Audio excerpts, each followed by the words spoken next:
इधर बीजेपी के वरिष्ठ नेता रविशंकर प्रसाद ने भी आम आदमी पार्टी पर हमला बोला और ये कहा है कि ये जमानत शर्तों के साथ नहीं है, ये सिर्फ जमानत है, कोई रिहाई नहीं। तो इस तरह की टिप्पणी की गई है रविशंकर प्रसाद की तरफ से। जिस तरह से जश्न मनाया जा रहा है या खुशी मनाई जा रही है, तो रविशंकर प्रसाद कह रहे हैं कि ये जमानत है, वो भी शर्तों पर, और बेल मिली है, सिर्फ रिहाई नहीं है ये। तो सुप्रीम कोर्ट ने राहत दी है, संजय सिंह को जमानत मिली है, लेकिन कई शर्तें हैं। बॉन्ड भी भरना होगा, लोकेशन हमेशा ऑन रखनी होगी, जानकारी अपनी देनी होगी, पासपोर्ट जमा करना होगा, ये तमाम शर्तें हैं। और यही कह रहे हैं आप पर रविशंकर प्रसाद हमला करते हुए कि ये कोई रिहाई नहीं है कि आम आदमी पार्टी ये कह दे कि पूरा केस ही फर्जी है, बल्कि शर्तों पर यह जमानत मिली है। तो शर्तों के साथ जमानत मिली है, रविशंकर प्रसाद का यहां पर कहना है। उन्होंने कड़ा हमला बोला और आम आदमी पार्टी को याद दिलाया कि ये सिर्फ बेल है, रिहाई नहीं है। उधर आपको ये भी बता दें, सुप्रीम कोर्ट ने भी टिप्पणी की थी कि इसे किसी भी तरह से नजीर ना समझा जाए इस जमानत को। जतिन और वैभव हमारे दो सहयोगी हमारे साथ जुड़ चुके हैं। पहले जतिन का रुख कर लेते हैं। जतिन, शर्तों के साथ जमानत मिल गई है, अभी संजय सिंह कहाँ है, कितनी देर में अपने घर पहुंच जाएंगे, क्या परिवार वाले उनके साथ हैं, पूरी अपडेट क्या है?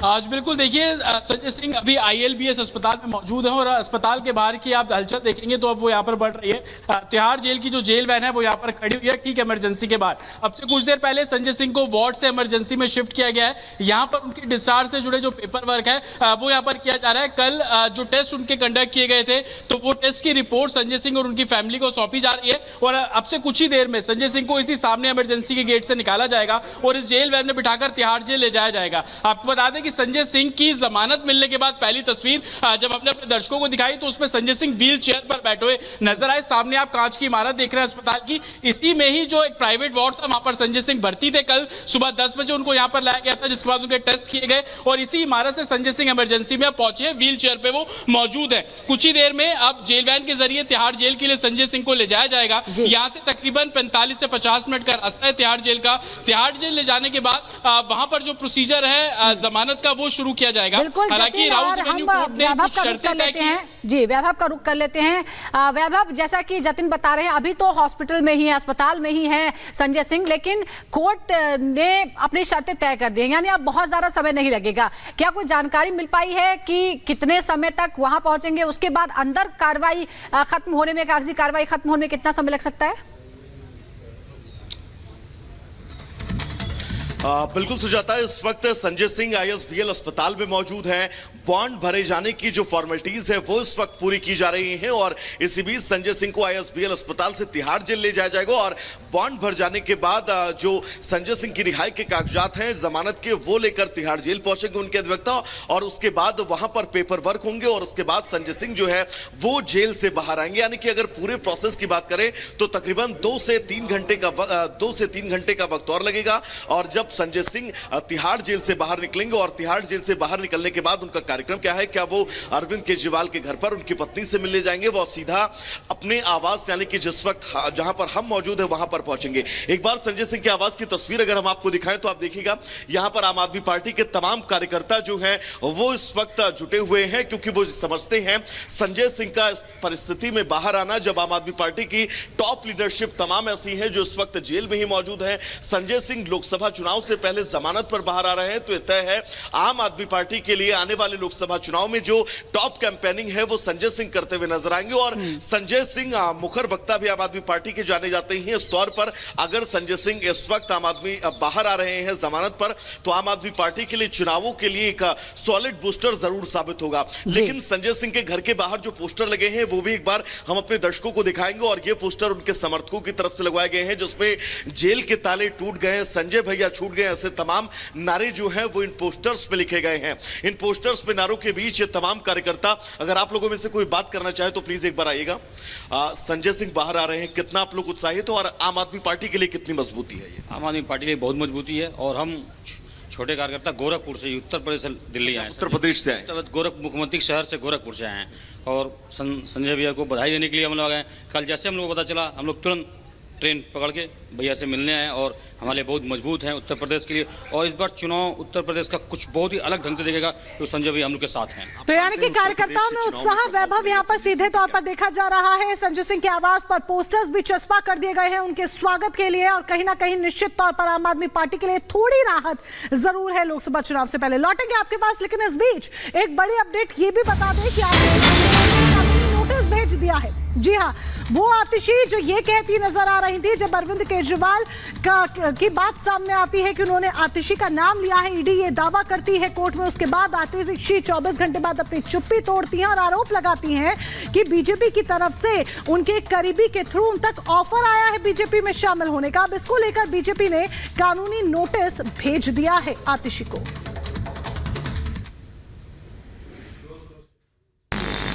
कि भारतीय जनता पार्टी ने मेरे बहुत व्यक्तिगत करीबी व्यक्ति के माध्यम से मुझे भारतीय जनता पार्टी ज्वाइन करने के लिए अप्रोच किया।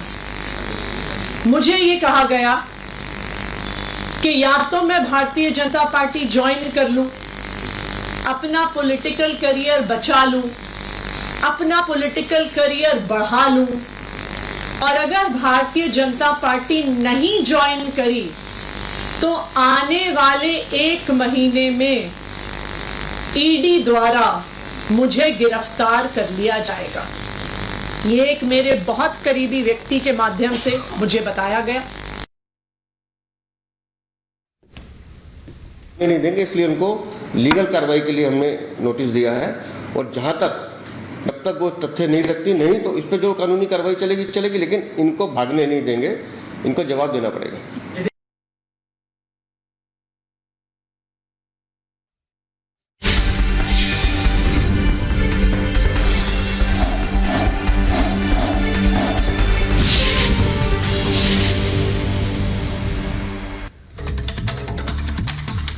और अब बात करते हैं लोकसभा चुनाव 2024 की, और बात बिहार की सारण लोकसभा सीट की, जहां पर मुकाबला इस बार रोमांचक हो गया है। इस बार पिता नहीं बल्कि बेटी मैदान में है। रोहिणी आचार्य और बीजेपी की तरफ से राजीव प्रताप रूड़ी के बीच मुकाबला होने वाला है। पहली बार राजनीति में चुनावी मैदान में उतरी है रोहिणी आचार्य, लालू यादव की बेटी। सारण सीट राजीव प्रताप रूड़ी लगातार 2 बार से जीत रहे हैं, तीसरी बार फिर मैदान में हैं, लेकिन उन्हें चुनौती देने के लिए रोहिणी आचार्य उतरी हैं। क्या रोहिणी आचार्य अपने पिता की विरासत को यहां पर आगे बढ़ाने का काम कर पाएंगे, देखना होगा। रूडी जी, पहले तो लालू यादव से लड़े आप, राबड़ी देवी से लड़े, अब सिंगापुर से उनकी बेटी आई हैं जो कि सोशल मीडिया पे काफ़ी एक्टिव रहती है। बहुत अच्छा है, और बेटी चाहे किसी की हो उस पर मैं बिल्कुल कोई टिप्पणी नहीं करना चाहूँ। इनफैक्ट मुझे इस बात का अफसोस है कि जब एक तो मुझे पता नहीं है कि वो कैंडिडेट है कि नहीं है, आप लोगों से सुनने में आ रहा है, सुने हैं कि घूम रही हैं। बेटी तो किसी की भी बहुत प्यारी होती है, इसलिए उसके बारे में अगर मुझे इस उम्र में कहिएगा टिप्पणी करने के लिए तो मुझसे नहीं होगा। और मुझे इस बात का भी अफसोस है कि अगर उनके खिलाफ अगर कोई अभद्र टिप्पणी कहीं होता तो मुझे भी बहुत दुख होगा, लेकिन उससे ज़्यादा दुख उस पिता को होना चाहिए जिन्होंने उनको इस परिस्थिति में लाके खड़ा कर दिया है, और ये ठीक नहीं लग रहा है मुझे। लेकिन चुनावी राजनीति है और वो चुनाव लड़े, विपक्ष में कोई ना कोई तो खड़ा ही होगा।